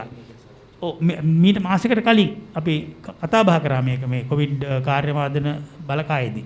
ඒ නිසා මම හිතනවා ඒ පිළිබඳව අපිට යම්කිසි ඉදිරි කාලයේදී දෙන්නට පුළුවන් තුන්වෙනි මාත්‍රාවක් දෙනවද? ඒ තුන්වෙනි මාත්‍රාව දෙනවා නම් මොන වර්ගයේද දෙන්නේ? මොන කාලෙද දෙන්නේ? ඒක පිළිබඳ පැහැදිලි උත්තරයක් දෙන්න පුළුවන්. Mr. Veeratunga, if I'm from the Island newspaper, I had to deviate from the subject. I spoke to some Chinese experts in the Chinese embassy also. They were really upset about this Norachole fourth plant. Sorry? Fourth plant, Norachole power plant, the fourth extension. That's not a subject, I'm sorry. No, I'll come to that. Okay. Now, China is really backing us, when it comes to Sinopharm, and we have to go for the third dose also. There is no two words about that. These are medical experts on the strong opinion of this. We have to go for that. Right? I'm sure you will very soon get to know that also. Right? Now, what Chinese says, they are really upset, but did President really tell anything about this? That's why they said they have not been informed directly about this. Although this is not the theme of our discussion today, Yeah, I but will it's just... interconnected, right? well, everything is interconnected, my dear. Everything is interconnected. But I just want to tell you this. We are going for a renewable energy policy in this country. It has already been accepted, declared that 70% of our requirement will be from renewable energy by 2030. Now, as you know, coal power is something that there was a lot of protest here from various quarters, certainly not clean energy. So, for a government to take a decision in terms of its policy, I don't think there is anything wrong. But where the diplomatic relations are concerned, my guess is that given the level of the relationship, the intensity of the relationship, the depth of the relationship, we should be able to talk to the Chinese and sort it out if they are upset. Well, I don't still know about this. Well, individuals can be upset, but diplomatically and formally, they have not written to the government to say that, right. In fact, when this 1.6 billion doses was donated, the ambassador himself was present with this political officer to meet the president, and there was no mention about this. Usually they do. Usually they have a little powwow on these matters. There was nothing of that sort. So I guess the Chinese still have not informed, and I think it might be premature for us to say, look, we shouldn't have done this or we shouldn't have done that. But where Sinopharm is concerned, we have no problem of supply. මිත්‍රවරුනි අපි ඇත්තටම බොහොම ස්තුතියි ප්‍රශ්න ඇසීම ගැන අපි තේමාවක් නිර්මාණය කරගන්නේ අපිට එතකොට ඒක හරි පහසුයි අපේ කණ්ඩායම් සියලු දෙනාට ඒකට අංශක 360ක තොරතුරු ඔබට ලබා දෙන්න. හැබැයි ස්ථිර වශයෙන්ම මේක එක රාත්‍රියකින් නිමා වෙන්නේ නැහැනේ. අපි සතිපතා මුණ ගැහෙනවා. එතකොට අපි තේමාවල් නම් කරනවා. විශේෂයෙන්ම පුනර්ජනනීය බලශක්තිය ගැන අපි දවසක කතා කරනවා. අපි එතකොට ඒ වගේම රටේ ආර්ථික ප්‍රතිපත්තිය ගැන අපි ඉදිරි සතියකදී ඔබත් එක්ක හමු වෙනවා අදාළ විද්‍යුත් සභාව. අද අපි තේමාවට ලඝු කරගන්නේ උපරිම තොරතුරු ටික මේ විෂය ගැන අද අපි කතා කරන්න උත්සාහ කරමු. හැමදේම ඉන්ටර්කනෙක්ටඩ් ඇත්ත. අපි විශේෂයෙන් මේක නැරෝ කරගන්න උත්සාහ කරගන්න. එතකොට මේක සම්බන්ධව තියෙන සියලුම තොරතුරු ඔබට අද ලබා දෙන්න පුළුවන් අපිට මේක ලේසියෙම. අපි මාතෘකාව ඩීවියේට් වුණොත් අපිට කාලයත් එක්ක කළමනාකරණය කරගන්න අපහසු වෙන තත්ත්වයක් ඇති වෙන්නේ. Mic. Thank you, Kingsley. And also, this is to Mr. Veeratunga and Sudhir. It's not really a question, but more a request. Now, probably the most important message that you're trying to communicate to the public today is the public health issue, the vaccines, the everything related with COVID. But unfortunately, we don't seem to have the kind of access to the health ministry. They seem to be having press conferences without the press. So we don't have an opportunity to put our questions to them. They are quite happy to send us a video clip. But the kind of things that Mr. Veeratunga answered today, we don't have that opportunity. So is it possible, in fact, we raised it with the media minister, who said he was even willing to provide the Zoom facility that he has to the health people so that we could participate through Zoom. Now, health ministry seems to be the only institution in the country which still insists on in-person press conferences while asking others not to gather in large numbers.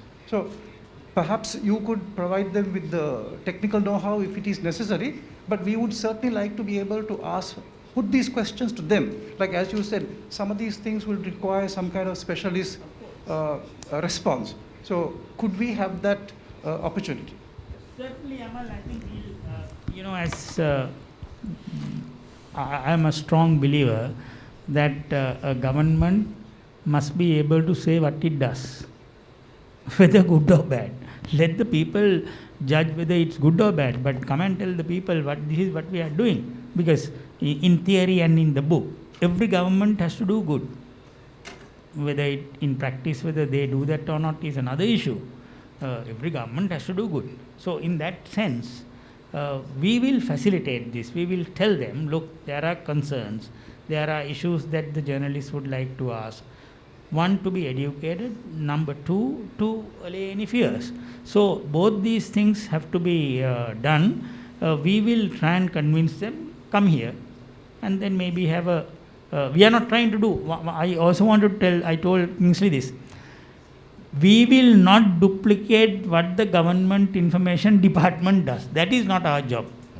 We are here only to convey to you what is pertaining to the president.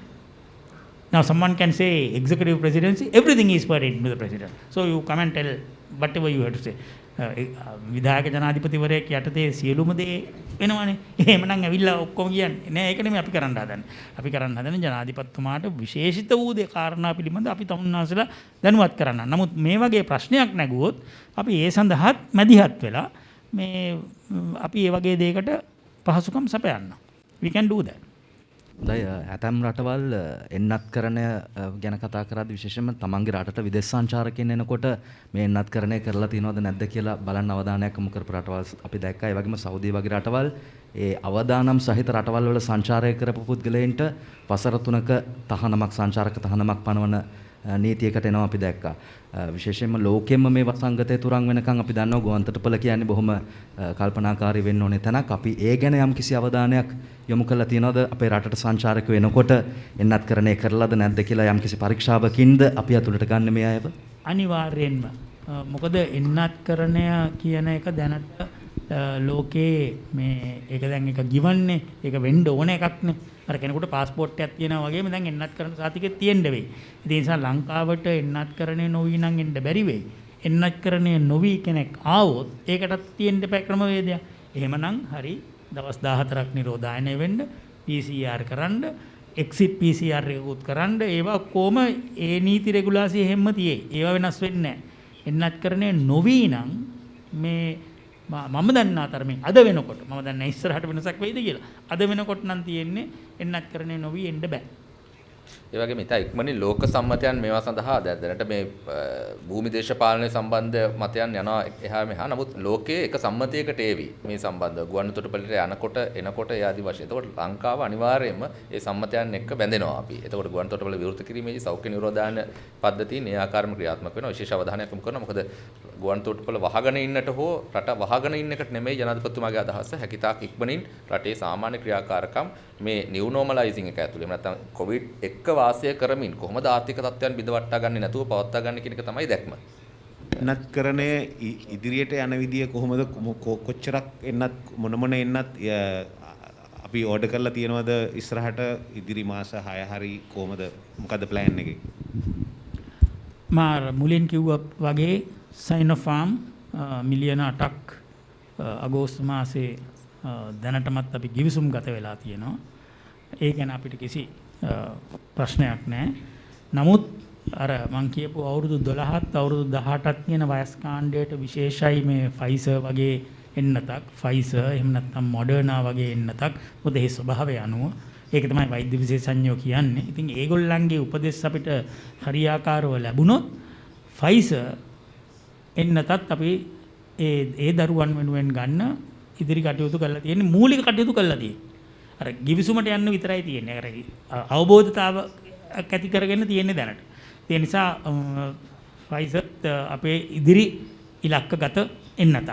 අනිවාර්යයෙන්ම Sinopharm ඊළඟට මේ කොවැක්ස් පහසුකම යටතේ ඒගොල්ලෝ දෙන එන්නතක් ගැනීමට අපි එකගත්වය පළ කරන්න ඕන. ඉතින් ඒගොල්ලෝ දැනටම දීලා තියෙන්නේ ඇස්ට්‍රසෙනිකා, මොඩර්නා, ෆයිසර් මේ තුනම තුනෙන් එකක් කොවැක්ස් එක තුලිනුත් එන්න පුළුවන්. ওই ටික තමයි දැනට එන්න පුළුවන්.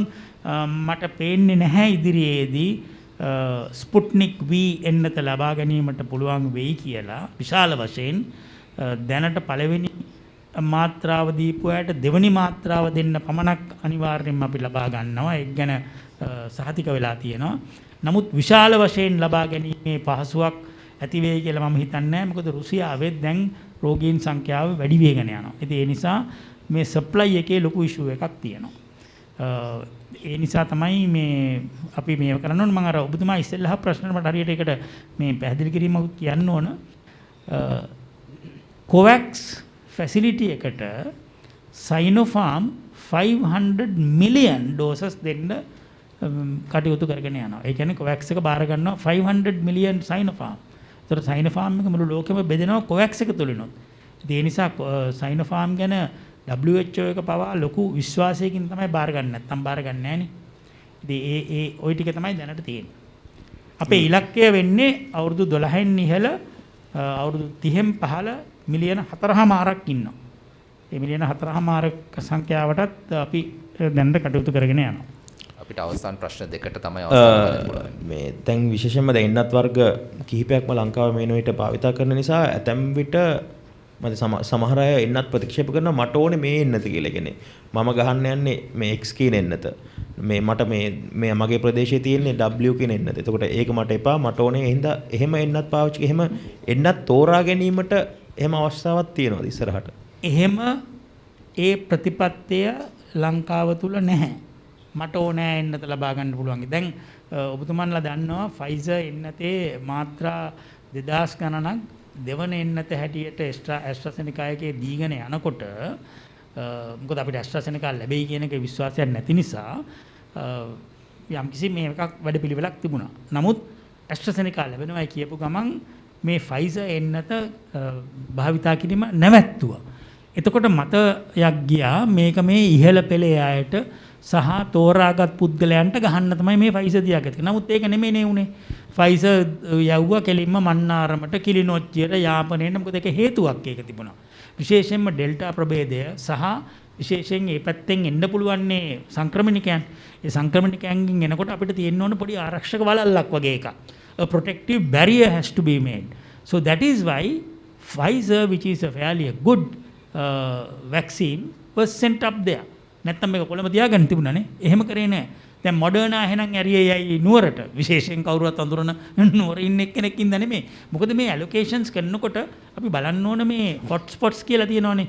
දැන් ඒකත් ඔබතුමන්ලාට කියන්න ඕන රාජ්‍ය බුද්ධි සේවාව ඉතාමත්ම කාර්යක්ෂම වැඩ කටයුත්තක් කරා පහුගිය කාලය තුලම ජනාධිපතිතුමාගේ මේ විධානයේ යටතේ කොහෙන්ද මේ රෝගීන් වැඩියෙන් එන්නේ? ඒක මැප් කරා. මැප් කළා ඒ ආශ්‍රිතයන් මැප් කළා ඒ අනුව තමයි එන්නත් යැවීමේ වැඩපිළිවෙල එතනට කරේ.